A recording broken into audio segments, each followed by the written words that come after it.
Bismillahirrahmanirrahim. Masya Allah. Tuan-tuan boleh hadirkan diri. Masya Allah. Boleh hadirkan diri dengan iman dan ihtisab. Yakin kita pada perintah-perintah Allah Subhanahu Wa Taala dan yakin kita pada janji-janji Allah Subhanahu Wa Taala dengan kita menghadirkan fadilat, iaitu kita berada dalam majlis yang mana majlis kita ni diliputi oleh para malaikat. Dikerumuni oleh para malaikat bertindang-tindang hingga ke langit sana. So kita kena hadirkan diri kita. Masya Allah. Allahu Akbar. Tuan-tuan boleh hadirkan diri. Masya Allah. Sajid Sofyan, Jaz Hasbullah, Efi, Waalaikumsalam. Imran Qadir, Waalaikumsalam warahmatullahi wabarakatuh.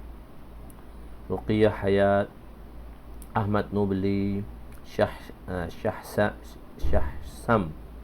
Maryam Ahmad, Abdullah Azli Al-Fansuri, Sayyid Sufyan, Muzakkir Syukri. Masya Allah. Masya Allah. Di sini Hisham Syam. Di Facebook kita dua-dua malam ni. Ada di Facebook dan juga ada di YouTube. Masya Allah. Bismillahirrahmanirrahim. Assalamualaikum warahmatullahi wabarakatuh. Subhanaka la ilma lana illa ma'allamtana innaka antal alimul hakim. Wa la hawla wa la quwwata illa billahil aliyyil azim. Rabbi yassir wa la tu'assir wa tammim bil khair. Ya Fattah wa bika nasta'in. Nahmaduhu wa nusalli wa nusallim ala rasulihil karim wa ala alihi wa ashabihi al-fatihina bihadiyihim ilal haqiqatil majaza. Amma ba'du. A'udzu billahi minasyaitonir rajim. Bismillahirrahmanirrahim. Wal 'asri innal insana lafi khusr illa allazina amanu wa 'amilus shalihat wa tawassaw bil haqq wa tawassaw bis sabr. Shadaqallahul azim. Wa qala Nabi sallallahu alaihi wasallam, la yu'minu ahadukum hatta yuhibba li akhihi ma yuhibbu li nafsihi. Masya-Allah, di Rembau clear, masya-Allah. Di FB kita, di FB kita baru ada 8 orang dan di YouTube kita 14 orang. InsyaAllah kita mulakan malam ni, kita mulakan bab baru, babul istisqa, bab sembahyang untuk meminta hujan. Istisqa dalam bahasa Arab, saqa, daripada saqa tu menyirami. Jadi istisqa meminta agar disirami. Begitu. Istisqa dari sudut bahasa bermaksud meminta hujan atau meminta air. Dari sudut syarak pula ialah memohon daripada Allah supaya diturunkan hujan yang menghilangkan segala kesusahan yang ditanggung disebabkan berlakunya kemarau yang agak teruk dan berpanjangan atau terhentinya hujan. Perkara-perkara yang mana menyebabkan hujan tadi terhenti, kemarau, musim kemarau yang berpanjangan. Jadi di sini kita buat solat istisqa, kita panggil solat istisqa, iaitu solat untuk meminta hujan dengan Allah Subhanahu Wa Taala. Ulama telah bersepakat, berittifaq bahawa istisqa, iaitu solat meminta hujan, adalah sunnah. Perkara ini adalah amalan sunnah. Amalan sunnah yang darjahnya sunnah. Amalan sunnah yang darjahnya sunnah. Dia ada amalan sunnah yang darjahnya wajib. Ada amalan sunnah yang darjahnya sunat. Ada amalan sunnah yang darjahnya mustahab ataupun harus. Okey. Mereka kan dikatakan sunnah berbekam. Sunnah berbekam. So sunnah berbekam. So kadang-kadang ayat tu dia pandai guna bahasa. Jadi bekam ni sunnah kah? Ya, yang harus.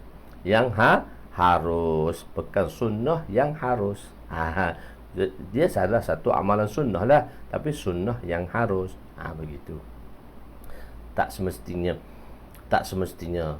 dengan bercara berbekam, tapi cara berbekam ni dilakukan oleh Nabi SAW untuk mengubati penyakit. Maka salah satu cara ilaj macam mana nak mengubati penyakit.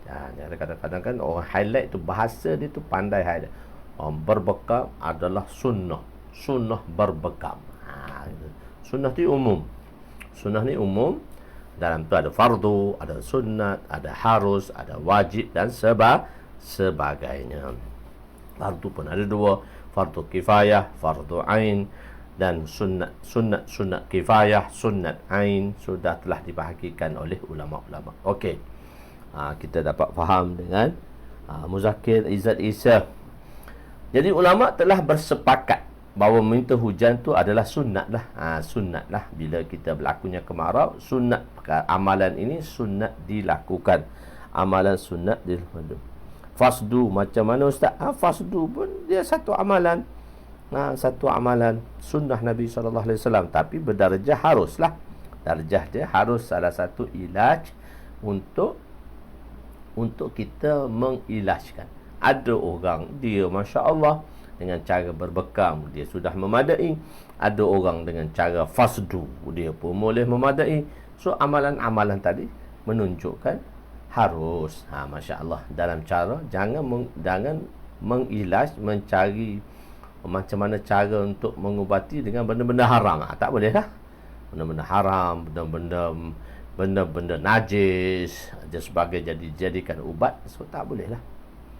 Fasdu. Okey, fasdu itu juga satu amalan.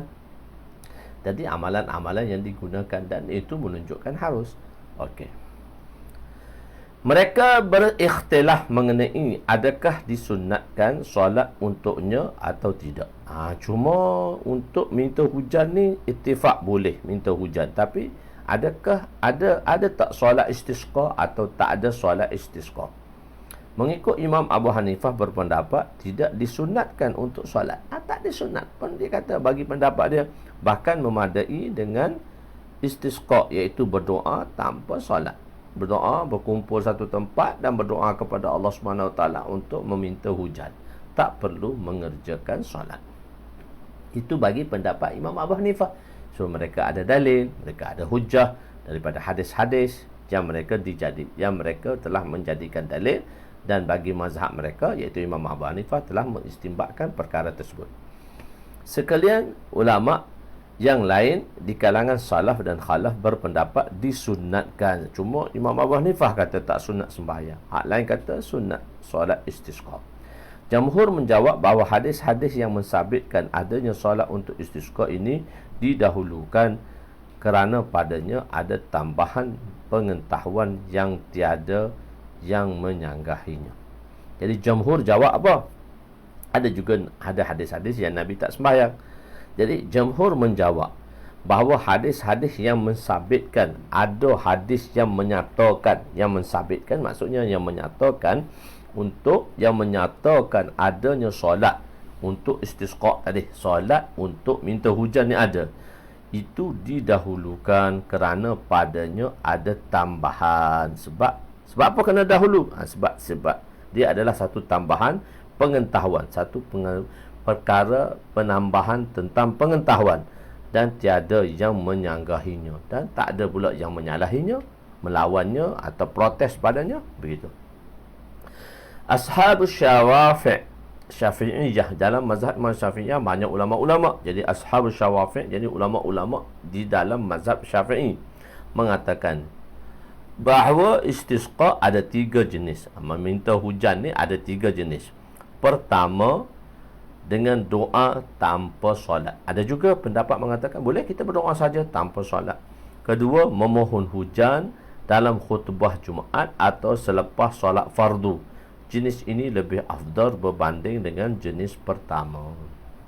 Selepas sembahyang Jumaat, sembahyang hajat ke, sembahyang ke, minta hujan ke, berdoa ke, itu lebih afdal bagi pendapat Syafi'iyah lah. Kita telah tarjihkan pendapat begini. Dan yang ketiga pula, solat 2 rakaat, 2 khutbah, membuat persiapan sebelumnya dengan bersedekah, berpuasa, bertaubat, bersungguh-sungguh melakukan kebaikan dan meninggalkan keburukan. Jenis ini adalah paling sempurna. Sebelum kita minta tu, kita banyak dosa dengan Tuhan, pertama sekali kita sedekah dulu.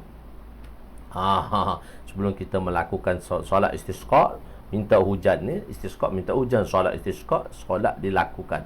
Sebelum kita buat solat, kita ada lagi persiapan-persiapan yang perlu kita lakukan, supaya dengan persiapan ini mendatangkan kasih sayang Allah Subhanahu Wa Taala mendatangkan pandangan Allah SWT, pandangan rahmat pada kita. Dengan apa ulama kata? Kita sedekah. Wa amma man a'ta wattaqa wa saddaqa bil husna. Wa amma man, adapun di kalangan mereka-mereka yang a'ta, memberi sedekah dan bertakwa kepada Allah Subhanahu Wa Taala, berpuasa. Dengan kita berpuasa dan kita hamba dengan sebab dosa tadi, menyebabkan Allah Subhanahu Wa Taala telah menguji insan-insan. Allah telah ibtila. Ujian tu minallah, al-ibtila minallah. Ujian tadi adalah daripada Allah Subhanahu Wa Taala. Maka oleh kerana kita banyak dosa, dengan sebab dosa tadilah Allah Subhanahu Wa Taala telah menjadikan satu-satu tempat tadi kemarau tanpa hujan. Jadi kita bertaubat kepada Allah, bersungguh-sungguh melakukan kebaikan. Dan kebaikan ni kita buat betul-betul dan meninggalkan keburukan. Maka ini adalah paling afdal dan sempurna lah. Bila kita buat semua benda, kita pergi solat, kita doa pada Allah. Dengan ini Allah Subhanahu Wa Taala akan melihat kepada kita dengan pandangan rahmat. Hadis pertama, amalan Rasulullah sallallahu alaihi wasallam. Macam mana amalan Rasulullah untuk meminta hujan. Wan Abdullah bin Zaid radhiyallahu anhu qala kharaja Rasul sallallahu alaihi wasallam bin nas ila musalla yastasqi fa shalla bihim rak'atain jahara fihima bil qira'ah istaqbala al qiblah yad'u wa rafa'a yadayhi hawala rida'uhu hina istaqbala al qiblah. Rawahu muttafaqun alaih. Sayyidina Abdullah bin Zaid radhiyallahu anhuma berkata, Rasulullah sallallahu alaihi wasallam telah keluar bertemu orang ramai untuk solat istisqa. Nabi keluar bersama dengan orang ramai, iaitu bersama dengan sahabatlah. Lalu baginda mengimami mereka sembahyang 2 rakaat. Kemudian baginda membaca dengan bacaan yang kuat. Maksudnya tengah hari mungkin berdoa menghadap kiblat dan menggenggam 2 tangannya dan membalikkan ridaknya.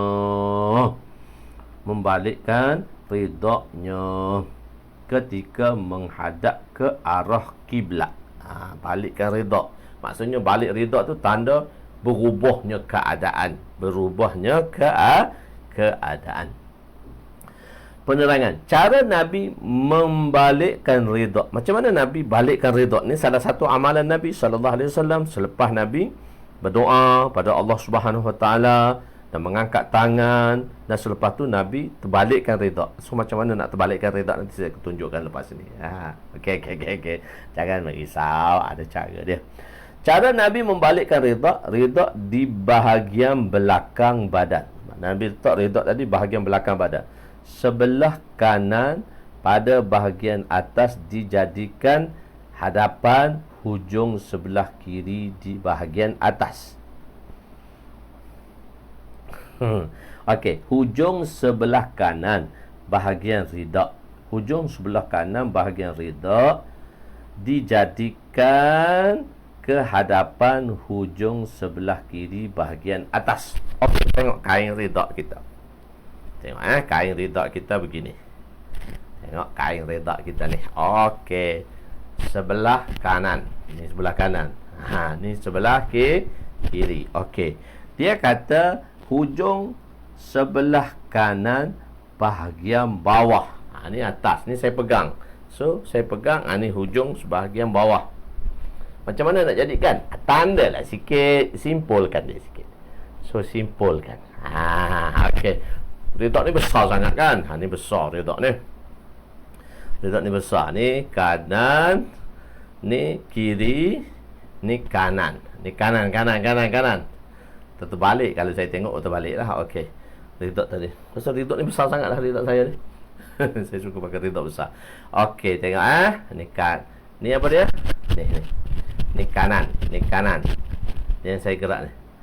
Mana lambat dia. Ni kanan, ni kiri. So kanan ni kita yang bawah tu kita ada simpulan tu.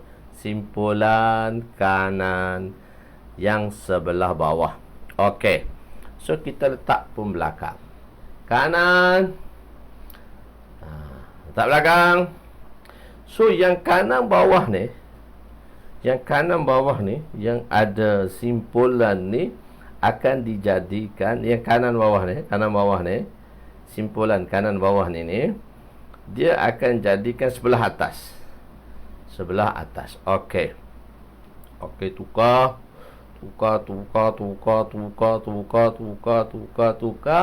Balik sikit. Yang ni tarik sini, yang ni tarik ke sini.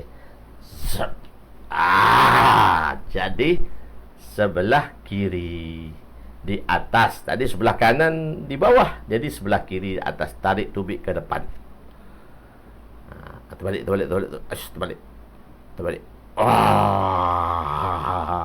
Okey. Boleh faham boleh faham.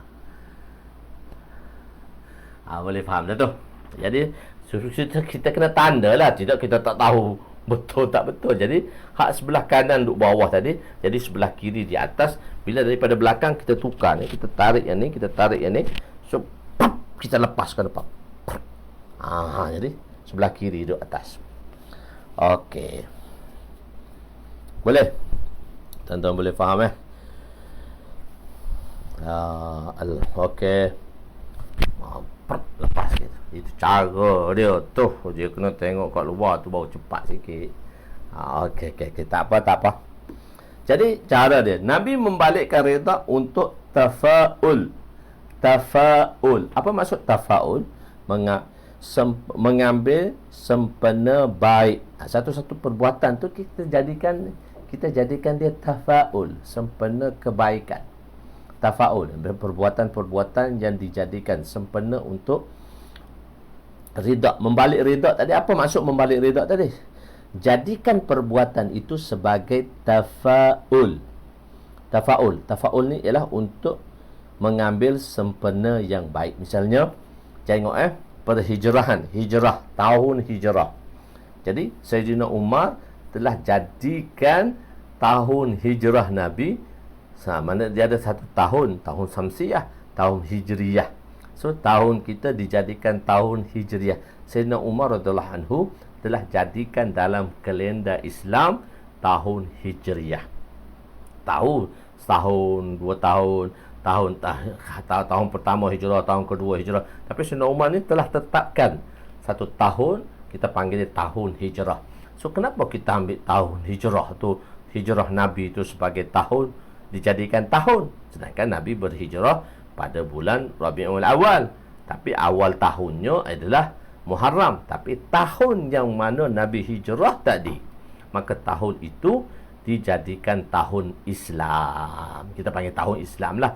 Dan ini adalah perbuatan tafaul, mengambil keberkatan daripada penghijrahan Nabi sallallahu alaihi wasallam.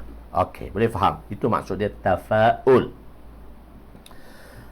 Allahu Akbar. Jadi supaya keadaan menjadi lebih baik, bukan bertujuan mengubah keadaan, bukan nak ubah keadaan. Yang boleh ubah keadaan Allah Ta'ala, maksudnya daripada suasana yang kurang baik menjadi keadaan yang lebih baik.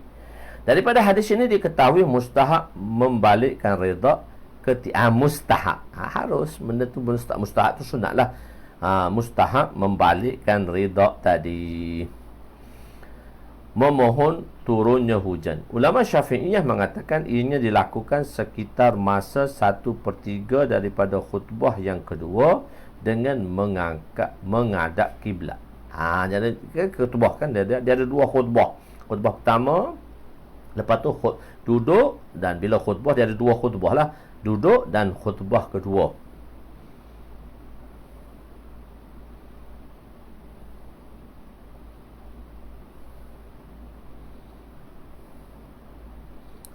Jadi khutbah kedua.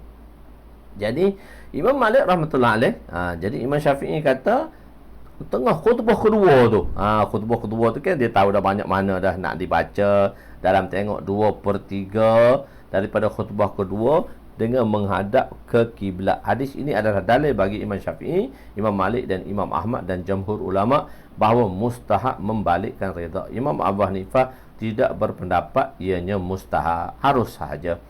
Begitu. Mazhab Syafi'i juga mustahab dilakukan oleh makmum sebagaimana mustahab dilakukan oleh imam. Imam makmum pun kena buat, imam pun kena buat. Makmum pun kena buat, imam pun kena buat. Mustahab. Akan tetapi satu jemaah daripada ulama mengingkarinya, membacanya kuat. Ulama bersepakat mustahab menyaringkan bacaan dalam solat istisqa sebagaimana di dalam kitab Syarah Muslim yang telah diterangkan oleh Imam Nawawi rahmatullahi alaih. Okey, hadis kedua 1489. Nabi mengangkat tangan begitu tinggi ketika berdoa. Oh, kadang-kadang kan doa macam tu. Kadang-kadang doa macam tu. Kadang-kadang malah doa tu sambil-sambil duduk saya doa tak tangan atas ribu. Ni nampak semangat sikit. Angkat tangan. Oh, angkat tangan tinggi sikit. Tapi solat istisqa ni nak menunjukkan sungguh. Angkat tangan macam Allah, ya Allah, ya Allah, ya Allah, ya Allah, ya Allah. Angkat tangan tinggi. Kadang-kadang boleh dibuat macam tu. Allahu akbar. Wa ana Anas radhiyallahu anhu qala kana an-nabiy sallallahu alaihi wasallam la yarfa'u yadayhi fi shay'in min du'ahihi illa fil istisqa fa innahu yarfa'u hatta yural bayadul ibtihi. Muttafaqun alaih. Sayyidina Anas radhiyallahu anhu berkata, Nabi tidak mengangkat kedua tangannya dengan tinggi. Tidak mengangkat tangan bukan maksud tak angkat tangan. Tak angkat tangan tu tinggi. Angkat doa lepas solat angkat. Ada juga tempat doa tak perlu angkat tangan. Macam doa baca doa masa makan nasi ke doa Allahumma barik lana fima razaqtana wa qina azab. Tak perlulah. Ada doa yang tak perlu kita angkat tangan. Tapi biasanya doa-doa ibadat ni. Doa-doa selepas ibadat, doa-doa ni perlu kita angkat tangan lah. Tapi kalau doa-doa bacaan harian, bacaan apa, tak perlu kita angkat tangan. Nasi pun kena berdoa, kena angkat tangan ke? So angkat tangan tak boleh ke Ustaz? Nak angkat pun angkat lah, tapi tak payah angkat pun tak apa. Jadi kita rasa segan juga kadang-kadang nak pergi makan tu, Ustaz baca doa. Bila ada jamuan lepas ceramah tu, Ustaz baca berdoa, Allahumma barik lana fima razaqtana. Bila kita baca Allahumma barik lana fima razaqtana wa qina azabannar, orang semua angkat tangan berdoa. Kenapa pula ni? Suasana ni pula. Jadi jangan dilebihkan. So ada doa yang perlu kita angkat tangan. Ada doa yang tak perlu kita angkat tangan.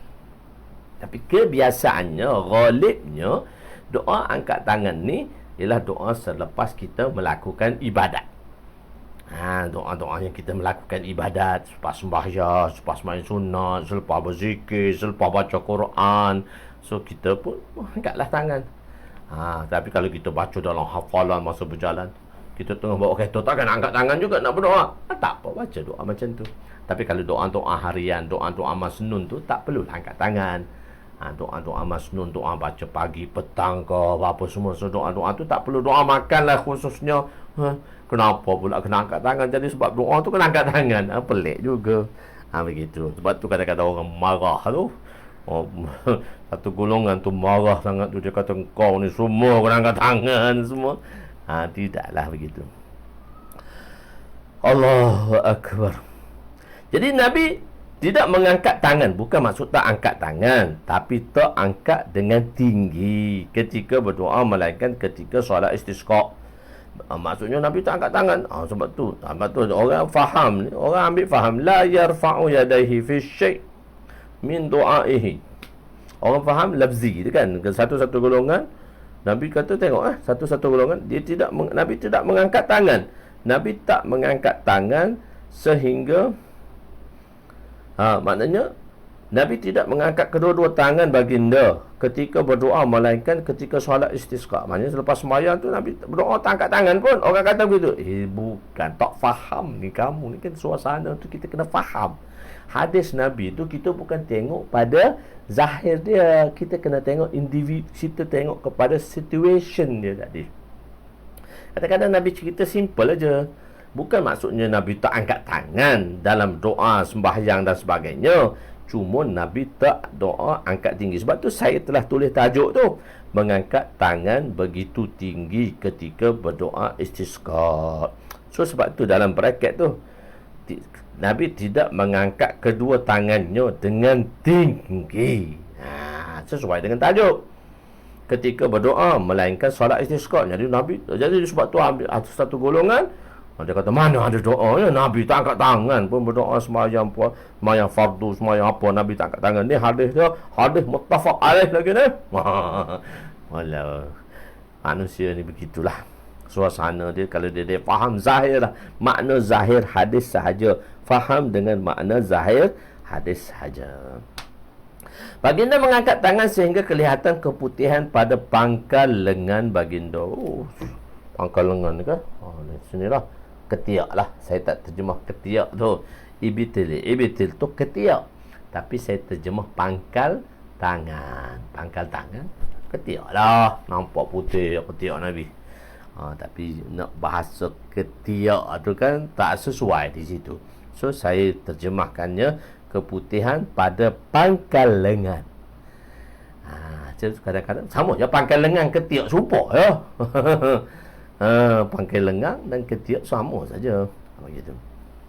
Saya hadis ini bahawa Nabi tidak mengangkat tangan melainkan pada istisqa. Zahir dia sahaja. Bukanlah ini yang dimaksudkan.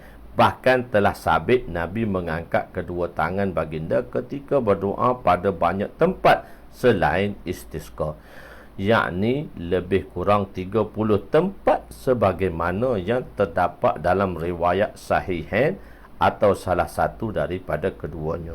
Ada Nabi tempat angkat tangan, Nabi berdoa, apa tak ada pula.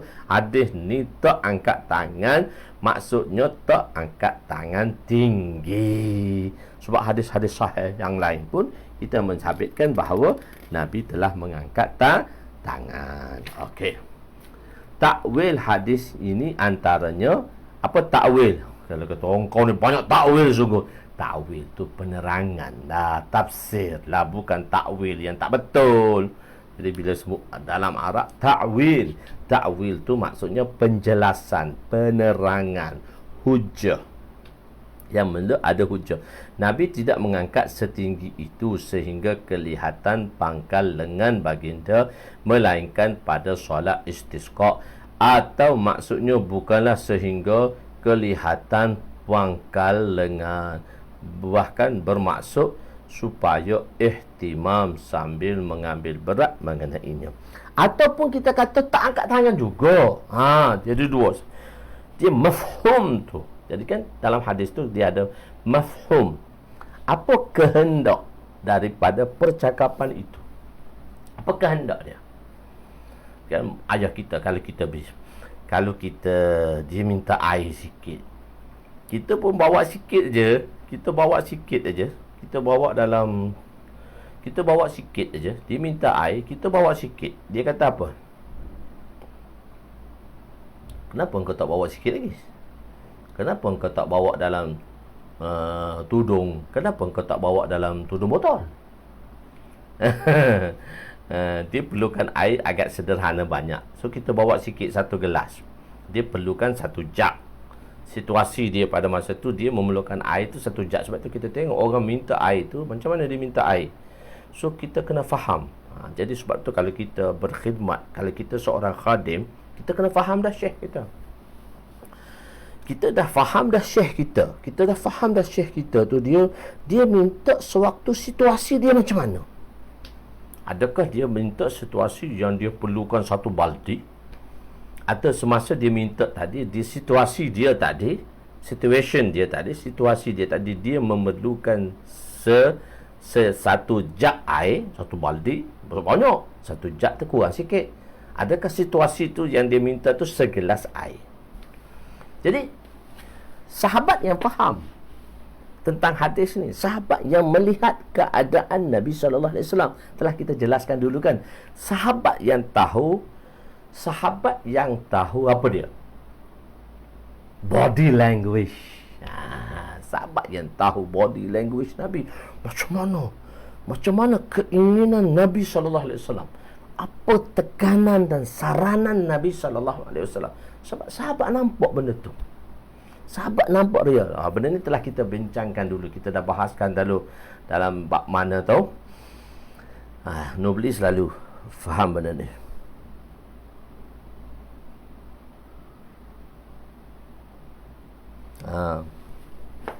Ilmu ni penting. Jadi tengok situasi ni, situasi yang Suami isteri tu kena faham lah. Suami dia minta ayah kita, kebetulan dia perlukan satu jak. Kita pun bawa lah segelas air. Umi kan? Lepas tu ayah kita kata, bapa mu tak bawa dalam kulit etak? Bapa mu tak bawa dalam kulit etak? Lalu dalam bahasa Kelantan, etak tu kan, dia macam jenis etak tu kat sungai. So, etak tu macam kerang lah. Kerang kecil lagi daripada kerang tu. Kerang etak kecil je. So, kalau bawa air dalam kulit etok sikit, dia sindir kita. Dia kata, kenapa kau tak bawa dalam kulit etok? Sepatutnya dia banyak lah. Kita bawa segelas, dia suruh kita kurangkan lagi. Maksud dia ialah untuk satu jam dia nak. So, situasi ni kena faham. Kalau kita khadim lah. Kita ni kan khidmat banyak. Kita banyak khidmat. Jadi kita situasi khadim tu, kita dah faham dah situasi khadim tadi. Walaupun kita tak jumpa makhdum kita dah lama. Kita tak jumpa makhdum kita lama. Syekhul Hadis kami, Maulana Sufi Sarwas, damat barakatuhum, Sufi Sarwas, Syekhul Hadis 90 lebih dah umur sekarang. Lama tak jumpa. 2013 lah saya jumpa dengan dia semasa pergi ke Pakistan tu. Lama tak jumpa. Guru-guru pun lama tak ada jumpa dia. Zaman COVID pula, visa susah nak dapat dan sebagainya. InsyaAllah, moga Allah SWT mudahkan. Masya Allah. Etok salah. Etok sedap. Tahu dah etok tu. Okay. Dia semua jenis-jenis. Jadi 1 tahun saya masa khidmat Dauratul Hadis, saya berkhidmat untuk cukur kepala syekh 2 minggu sekali. Cukur kepala syekh 2 minggu sekali. So syekh kata, kalau nak ambil tugas ni, walaupun dia volunteer, satu tugas bila kita buat dengan volunteer, tapi tugas tu mesti buat dengan amanah dan tanggungjawab. Kadang-kadang ada orang dia ambil tugas tu volunteer. Dia volunteer, tapi dia nak berhenti tu, bila dia tak nak buat tu, dia berhenti ad hoc. Dia berhenti ad hoc. Sepatutnya kalau dia tak boleh, misalnya dia tu, lalu buat satu tugas benda yang tertentu. Buat tugas benda tu volunteer. Dan kadang-kadang kita nak ambil satu orang tu buat kerja volunteer pun 2-3 kali kita fikir, orang ni boleh buat tak? Tolonglah, dia kata, tolonglah. Dia kata, tolonglah. So fikir 2-3 kali, okeylah. Okey, aku terima engkau lah sebagai volunteer. Sebab volunteer tu lillah fillah, tak ada apa pun.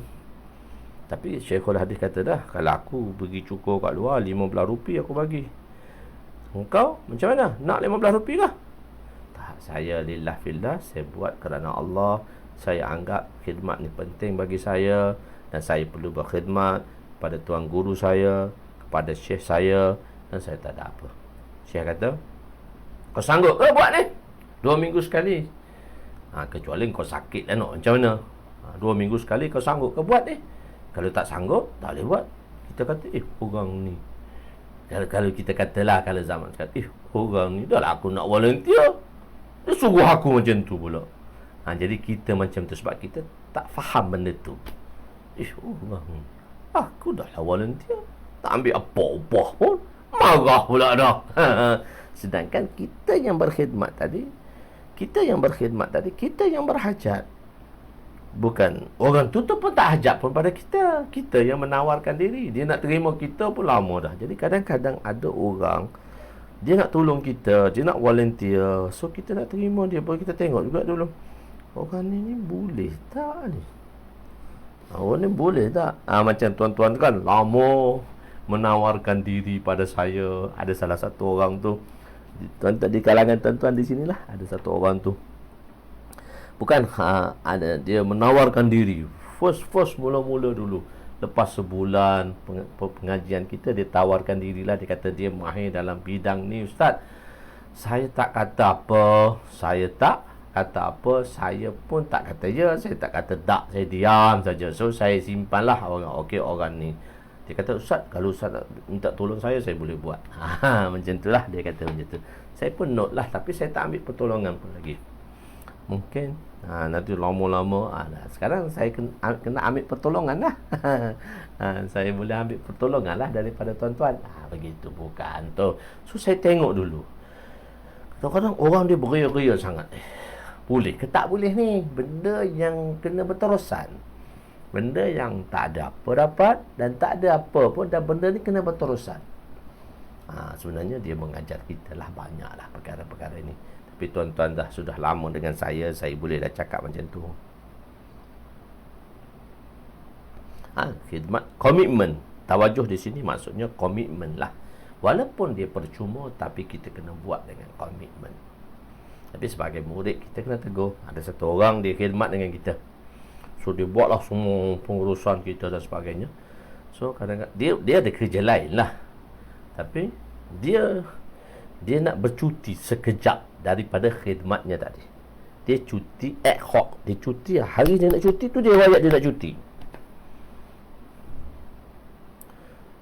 Hari dia nak cuti tu, dia beritahu bahawa dia nak cuti. Hari ni dia nak cuti, dia beritahu hari ni dia nak cuti. Tak kena lah. Sebab perkara yang dia buat tu, kita kena cari orang lain lagi untuk buat.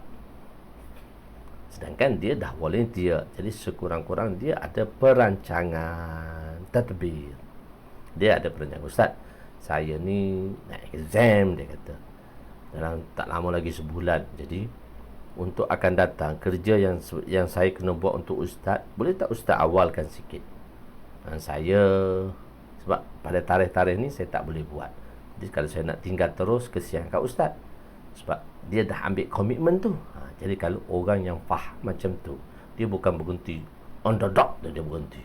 So susah pula kita nak cari siapa untuk melakukan kerja-kerja demikian. Jadi oleh kerana dia belajar, kita pun bagi tahulah sebagai anak murid. Bila dah jadi ustaz pun kita beritahu juga, tak boleh macam ni, tak boleh. Kamu kena ada komitmen. Dan bila kamu nak buat macam ni dan sebagainya, maka kamu kena beritahu awal. Begitu. Sebab walaupun khidmat itu atas nama volunteer dan percuma, maka berkaul kata Umi kakak saya tu, kena tawajuh. Maknanya beri komitmen lah. Tawajuh di situ memberi komitmen yang baik. Memberi komitmen yang baik. Jadi bahkan bermaksud untuk ikhtiar. Jadi dia kata takwil maksudnya Nabi tak angkat tinggi. Nabi angkat juga, tapi Nabi tak angkat tinggi. Kedua, bukan maksud berangkat tinggi ni, buat benda tu dia panggil mubalaghah. Benda mubalaghah. Mubalaghah ni maksudnya angkat terlalu tinggi, bahkan bermaksud supaya ihtimam atau mengambil berat mengenainya. Maksudnya beritahu benda ni penting ni. Maksudnya kena ambil berat lah. Kena buat lebih ni. Kena ambil berat lah. Bukan angkat tinggi sangat pun, tapi nak beritahu ambil berat supaya selepas solat tadi perlu kita berdoa kepada Allah dengan mengangkat tangan. Wa anhu anna Nabiya sallallahu 1499 wa anhu anna Nabiya sallallahu alaihi wasallam istisqa fa ashara bizahri kaffaihi ila as-sama', rawahu Muslim. Sayyidina Anas radhiyallahu anhu meriwayatkan. Sayyidina Anas radhiyallahu anhu meriwayatkan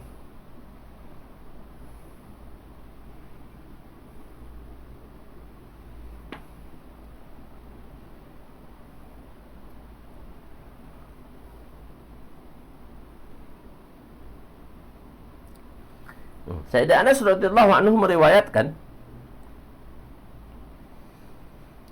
bahawa Nabi SAW berdoa meminta hujan. Baginda menghadapkan kedua-dua belakang tangan baginda ke arah langit. Baginda mengharapkan kedua-dua tapak tangan, kedua-dua belakang tapak tangan baginda ke arah langit. Begitu. Kulla bala'in wa ba'in wa bala'in kulla bala'in akad. Ni arah langit. Terbalik tu. Gitu terbalik. Mungkin macam tu. Balik sikit. Begitu. Okey. Asalnya pada keadaan biasa, ketika berdoa tapak tangan dihadapkan ke atas Tetapi ketika berdoa istisqa, baginda dalam hadis ini tapak tangan baginda dihadapkan ke bawah awan yang datang, dihadapkan ke bawah seolah-olah awan yang datang yang turunkan hujan daripadanya. Macam tu, so awan turun hujan macam tu. Begitu. Dan belakang tapak tangan dihadapkan ke arah atas, ke arah atas. Doa ketika hujan. Hadis 1500. Wa an Aisyah radhiyallahu anha qalat inna Rasul sallallahu alaihi wasallam kana idza ra'a al-matar Allahumma sayyiban nafi'a. Rawahu Bukhari. Sayyidatuna Aisyah radhiyallahu anha berkata, sesungguhnya apabila Rasulullah sallallahu alaihi wasallam melihat hujan, baginda akan membaca Allahumma sayyiban nafi'a. Ya Allah, ya Tuhanku, ya Tuhanku, Allahumma, wahai Tuhanku, ya Allah, kurniakanlah hujan yang nafi'a, yang membawa manfaat. So, hadis 1501-5, amalan Rasulullah ketika hujan. Macam mana pula amalan baginda sallallahu alaihi wasallam ketika menghadapi hujan. Wa an Anas radhiyallahu anhu qala asabana wa nahnu ma'a Rasulillah sallallahu alaihi wasallam matarun qala fahasara Rasul sallallahu alaihi wasallam sawbahu hatta asabahu min al-matari faqulna ya Rasulullah sallallahu alaihi wasallam lima sana'ta hadha qala li'annahu hadithu ahadi rabbih. Sayyidina Anas radhiyallahu anhu berkata, ketika kami bersama Rasulullah sallallahu alaihi wasallam, hujan telah turun. Beliau berkata lagi, Sayyidina Anas berkata, baginda sallallahu alaihi wasallam telah menyingsing bajunya sehingga hujan terkena pada badannya. Lalu kami bertanya, ya Rasulullah, mengapa Tuhan berbuat demikian? Baginda bersabda, sesungguhnya ia adalah sesuatu yang baru daripada Allah. Sebab tu orang Arab, dia datang, orang Mesir khususnya, dia Mesir, Datuk Jemaah Mesir tu datang, Masya Allah, hari tu hujan, dia suka, dia mandi hujan, dia buka baju, wah, kena air hujan, pom. Lepas tu, esok kan hujan lagi, buat lagi, pom. Lepas tu hujan, musim tergujur lah, hari-hari hujan tak buat. Tak buat dah, 3 hari buat, lepas 3 hari tak buat. Dia kata azam musibah. Sebab dia setahun sekali yang hujan, dia mari kat Malaysia hari-hari hujan. Okey, penerangan. Ia adalah sesuatu yang baru daripada Allah Subhanahu wa taala. Ia adalah sesuatu yang baru daripada Allah. Maksud daripada jawapan Nabi tersebut ialah air ini datang daripada hukum Allah Subhanahu wa taala. Bermakna air ini suci dan sebelum dicemari oleh mana-mana dosa dan mana-mana tangan lagi. Oleh itu, air ini penuh dengan keberkatan. Maka baginda telah membiarkan air itu mengena kepada badannya yang mulia. Buka baju, harap 3 hari lah. Hari keempat dah. Sebab hujan hari-hari. Itu jarang-jarang hujan. Di sana kan kawasan yang setahun sekali hujan. Begitu. Ada ulama menulis bahawa ketika waktu hujan, bolehlah kita berdoa kepada Allah. Apabila kita berdoa, maka akan diperkenankan. Kerana pada permulaan turunnya hujan juga adalah waktu penerimaan doa. Kalau kita tengok ada ni, kita hari-hari turun hujan, hari-hari berdoa lah, doa kita diterima oleh Allah SWT. Okey, fasal kedua, hadis ke-1502-6, membalikkan kain selendang sebelum doa istisqa. Ni tadi tengah-tengah, tengah khutbah. Tadi riwayat tadi tengah khutbah ni, dalam ni kata balik sebelum doa. Masa khutbah lah, sebelum doa lagi lah. Khutbah, lepas tu baru doa. So masa khutbah tu balikkan kain tadi, ridak tadi tu. Wan Abdullah bin Zaid radhiyallahu anhu maqala kharaja Rasul sallallahu alaihi wasallam ila musalla fastasqa wa hawala ridaahu hina istaqbala al-qiblah faja'ala 'itafahu aymana 'ala 'ataqihi aysara wa ja'ala itafahu aysara ala atiqihi aymani summa da'a Allah. Rawahu Abu Daud. Kita lama dah tak dengar Ustaz Abu Hanafiyah ni. Sibuk dia. dengan panggilan pulau kot. Ustaz Abu Hanafiah, panggilan pulau tak ada kot. Mungkin sibuk-sibuk sikit. Ustaz Taha, Ustaz apa tu, banyak lagi ustaz-ustaz je tu. Ataupun kadang-kadang dia ada cuma tak menzahirkan diri sahaja. Ustaz Zaki, Ustaz Zaki mungkin ada kali kot. So tak dapat bersama saja pada waktu malam, insya-Allah. Okey. Hadis ini Sayyidina Abdullah bin Zaid radhiyallahu anhuma berkata, sesungguhnya Rasulullah sallallahu alaihi wasallam keluar ke tempat solat, musalla, baginda membalikkan ridaknya dalam keadaan menghala ke arah kiblat, mengubah hujung ridaknya sebelah kanan ke kiri, yang kiri ke kanan, kemudian berdoa kepada Allah Subhanahu wa taala sebagaimana kita telah tunjukkan tadi cara untuk membalikkan ridak, iaitu cara hujung sebelah kanan bawah diikatkan, disimpulkan sedikit dan diletakkan ke belakang. Sebab apa kan? Hujung 4 ridak tu ada 4 hujung. Jadi hujung kanan bawah disimpulkan dan ditukarkan ke belakang, diletak di belakang, pegang tak ada. Selepas tu tangan belakang kita tu, yang tangan belakang kanan tu memegang, tangan kanan kita memegang hujung kiri bawah dan tangan kiri memegang hujung kanan bawah. So daripada belakang kita libas ke depan, kita bawa ke depan. Daripada belakang tadi kita bawa ke depan, tangan kanan kita yang tangan kanan tadi memegang punca kanan atas. Tadi akan tak pegang tangan kanan akan pegang hujung kiri bawah dan tangan kiri akan memegang hujung kanan bawah. Dibawa ke depan, dilibaskan ke hadapan, ditukarkan ke hadapan, bermakna yang diikat, yang disimpulkan tadi akan berada di sebelah kiri atas dan yang kiri bawah tadi. Yang kiri bawah akan berada di sebelah kanan atas. Okey. Itu cara tu. Cara dia tak adalah Allah Subhanahu wa taala. Jadi hadis ini adalah dalil mazhab Hanafi bahawa tidak solat istisqa, bahkan doa sahaja. Hadis ini tidak disebutkan bahawa Nabi solat, bahkan Nabi berdoa sahaja. Sebab tu kita bawa dalam fasal kedua. Kita bawa fasal pertama hadis-hadis yang mana mensabitkan bahawa Nabi sallallahu alaihi wasallam berdoa dan solat. Cik Hashim, Cik Hashim ada, masya-Allah. Cik Hashim kita engineer kita. Okey. Hadis 1503 kurungan 7. Mengubah selendang daripada bahu kanan ke kiri. Hadis yang sama, cuma kaedah yang berbeza yang diberitahu. Wa anhu annahu qala istisqa Rasul sallallahu alaihi wasallam wa alaihi khamisatun lahu sauda'a wa arada an ya'khuza asfalaha fayaj'alahu a'laha summa saqulat faqablaha ala atiqaihi, rawahu Ahmad. Sayyidina Abdullah bin Zaid radhiyallahu anhuma berkata, baginda berdoa meminta hujan.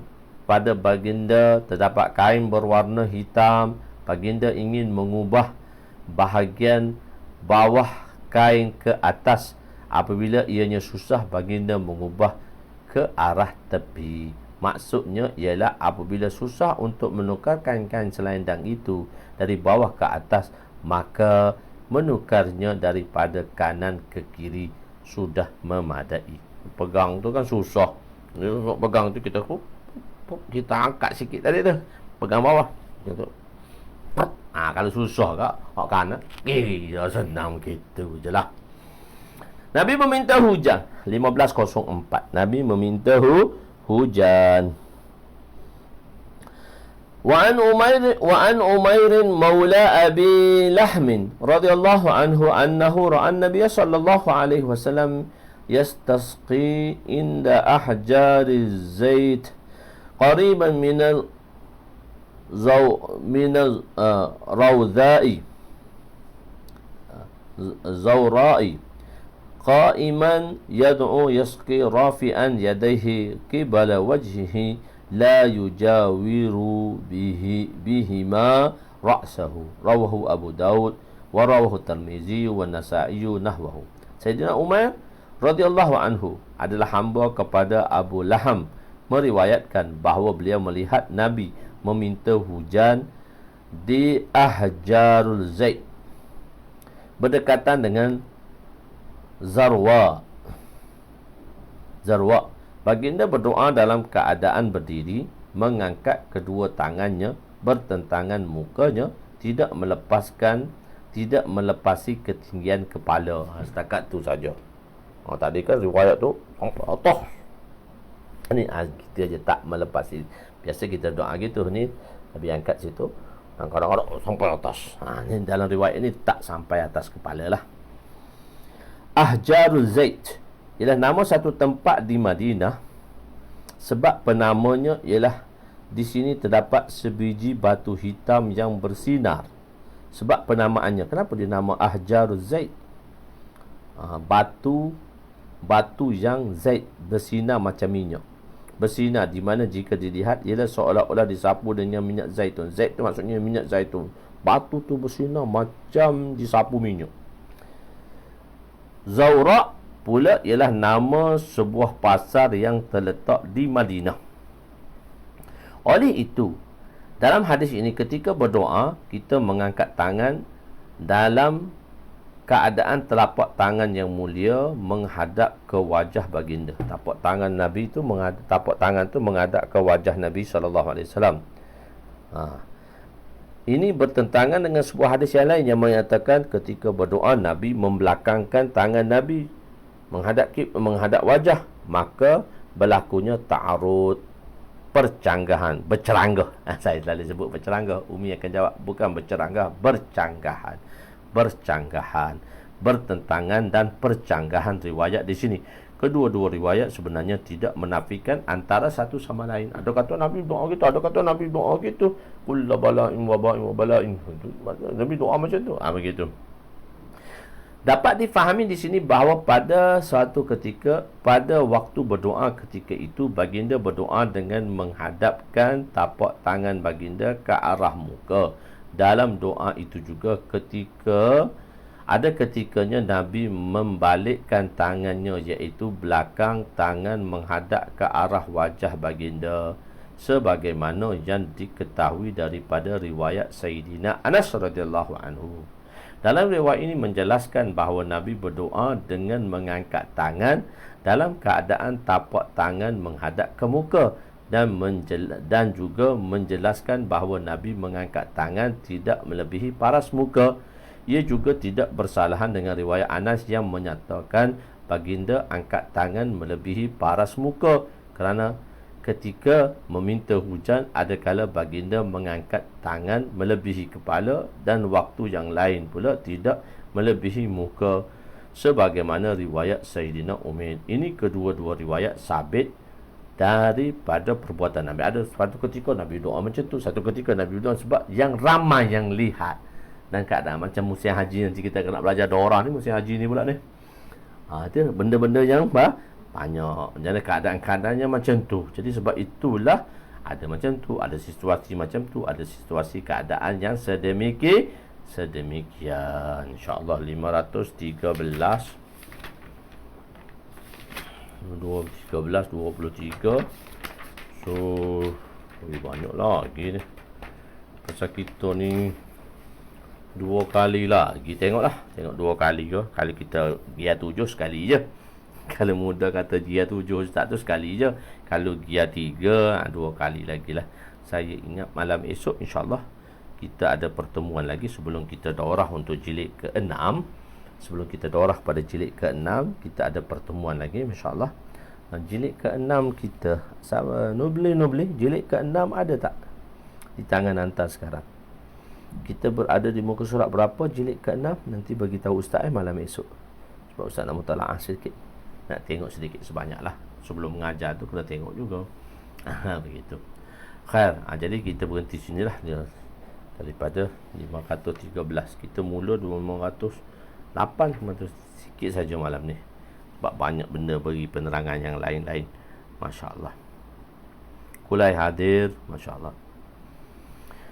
Allahu akbar, masya-Allah. Nanti kita insya-Allah lah.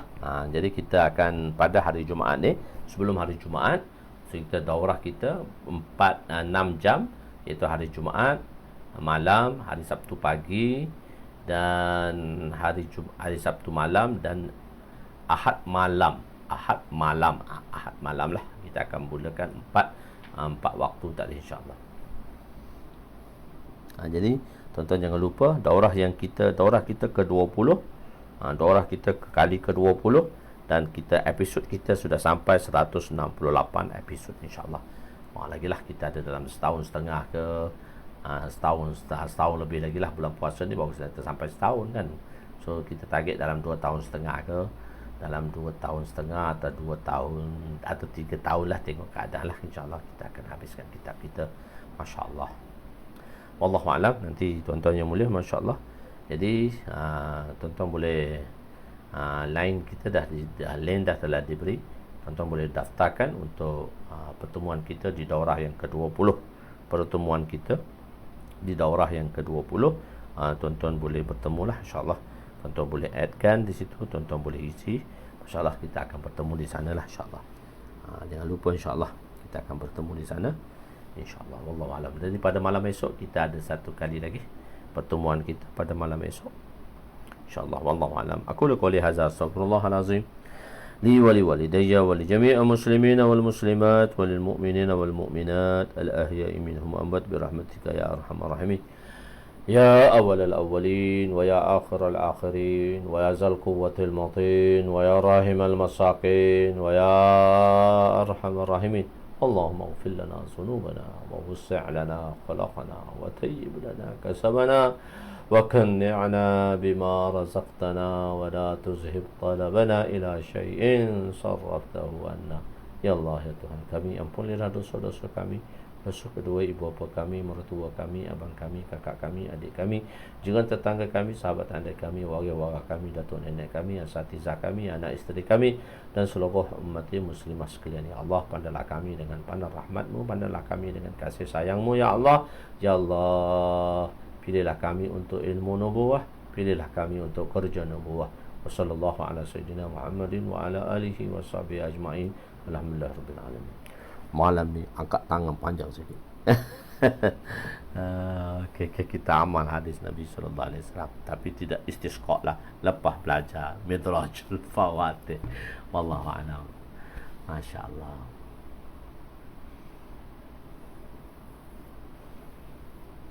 Masya-Allah. Wallahu a'lam.